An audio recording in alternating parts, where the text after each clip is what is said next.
Now, my brain can't handle that thought, but, you know, I can think about thinking about it. This public school teacher said, I'm a public school teacher, Mr. Hovind. I went to a conference today, and we were all given a new science textbook to use in the conference. It's called Sciences by Triffel and Hazen and John Wiley and Sons. On page 611, it said this: to what extent do you think that parents should have the right to decide which scientific theories and ideas are presented in schools? To what extent do you think parents ought to have the right to demand that opposing religious views be taught as well? Should the views of creationism, which are primarily based on one particular type of Christianity, be given special consideration? It's getting more difficult to say the truth all the time. The teachers now are being trained in sessions to how to handle creationists. I know this: they work very hard to make you feel like you are the only one complaining. When I went to meet the lady in charge of the science curriculum here in Pensacola, Florida, when I first moved to town, I've been complaining about some of the lies in the textbooks and the science curriculum, and she said to me, Mr. Hovind, you are the only person in the county complaining about this. I thought, there's what, 128 Baptist churches in this town, plus all the other flavors? I mean, what's everybody doing? Aren't we supposed to be the salt of the earth? Man, salt irritates. Go irritate somebody. That's our job. Teachers can teach creation science in the classroom if they want. There's never been a law against it. Not only can you teach creation science in the public schools, you can teach it right out of the Bible. There's no law against reading your Bible in public school or bringing your Bible to public school. Or you can teach or devote a class to religion, and you can have the textbook be the Bible. We know the effects what happened in '63 when the Bible was taken out and evolution was put in the schools, but we got deceived by the ACLU. In 1963, the Supreme Court banned the use of the Bible to get kids saved, which is not good, obviously, but it's a lot better than what the ACLU led us to believe. They did not throw the Bible out. We have thrown the Bible out because we have allowed ourselves to be deceived by the ACLU. You might want to get the website BibleInSchools.net and get the information by Elizabeth Ridenour. She helps people start Bible classes in their public school. Preacher, how'd you like to go every day and teach a Bible class to the public school kids at Tate or at Escambia High? Wouldn't it be awesome? You can do it. She knows how to cut through all the red tape and get it done. ACLU, well, we can talk a long time about that. Call BibleInSchools.net, get a hold of Elizabeth, or get the book from us, Teaching Creation Science in Public Schools. And, you know, it's certainly fine to do that, and many schools do. States can require teachers to discuss evolution. They can do that. They set the state standards. The state school board or the legislature will rule and say, this is what we want the kids to know by 3rd grade or by 5th grade or by 7th grade. They have state standards. And they sometimes include evolution. The kid must know about evolution by 8th grade. Now the problem is, the atheists are really good at packing that committee. That way you only have to have 5 or 6 atheists in the whole state, and you can control what all the kids are learning. And then the Christians wait till the books are chosen to meet the standards and get in the classroom, and then we complain about the books in the classroom. You're about 3 years too late. State standards are going to be selected for Florida textbooks in the next 2 months. This is the time. It'll affect the books that they buy in '94, September '94. Now is the time to do something. The states cannot require them to discuss creation. It's already been tried many times. And I've seen so many people waste enormous time and money on an effort trying to force creation into the schools. I'm telling you, you're wasting your time. It's not going to happen. And the atheists love it when a campaign gets started to say, we're going to make the schools teach creation. They love that. They just let you spend all your money and waste all your time and then defeat you in the last 5 seconds. They're not going to go anywhere. The teachers may discuss creation if they like in their class. They've always been allowed to do that. You might want to get a hold of the website textbookreviews.org. Mel Gabler. They've for 40-some years have been doing research on public school textbooks and what's being taught. Mel said, the courts allow states to require discussing scientific weaknesses in evolution theory, but not requiring discussing evidence for creation. You can't make the teacher talk about creation, but you can require them to talk about the weaknesses in the evolution theory. That's a start. In the landmark decision back in 1963, the court held, it certainly may be said that the Bible is worthy of study for its literary and historic qualities. Nothing we have said here indicates that such study of the Bible or religion, when presented objectively as part of a secular program of education, may be effected consistently with the First Amendment. Supreme Court said, the Bible may constitutionally be used in an appropriate study of history, civilization, ethics, comparative religion, or the like.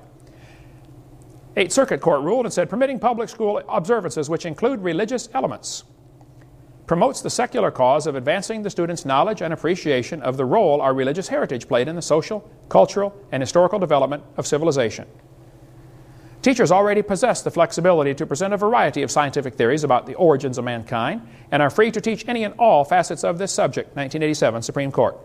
The court further ruled, teaching a variety of scientific theories about the origins of mankind to school children might be done with a clear secular intent of enhancing the effectiveness of science instruction. California State School Board said, discussions of any scientific fact, hypothesis, or theory related to the origins of the universe, the earth, and of life, the how, are appropriate to the science curriculum. They're telling their teachers, if you want to talk about creation, do it. Can't be more clear than that. If you want to keep up on the latest of what's happening in education, you might want to watch the video Crisis in the Classroom from Eagle Forum, Phyllis Schlafly's organization. Now, I would disagree with Phyllis on several philosophical things, but I think she's got done a great job with this video here on what's happening.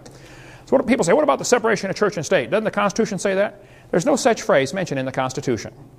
That phrase is found mentioned in a letter that Thomas Jefferson wrote to the Baptist Association in Danbury, Connecticut. The Constitution does not talk about separation of church and state. That's a lie. Jefferson said, the First Amendment has erected a wall of separation between church and state. That's from his letter, not from the Constitution. By the way, this wall is a one-dimensional wall. It keeps the government from running the church, but makes sure the church Christian principles will always stay in government. Go see David Barton's excellent website, wallbuilders.com. If you want to get more on how all the Founding Fathers believed the church had to influence government or government would go corrupt. It's happened. What's happened over the years, several different people have taken upon themselves to survey the textbooks and see how much evolution is in this book. These guys did a survey of all the biology books used in 1991, and they found out the one used by Merrill, called Biology and Everyday Experience, only had 2.9% of the text devoted to evolution. It really wasn't talked about much. However, HBJ had 15.6%. They really crammed evolution down the throat of those kids. I've seen books today that have nearly 30%. Well, if I was on the committee to select textbooks this year, I would pick the least poisonous book I could find.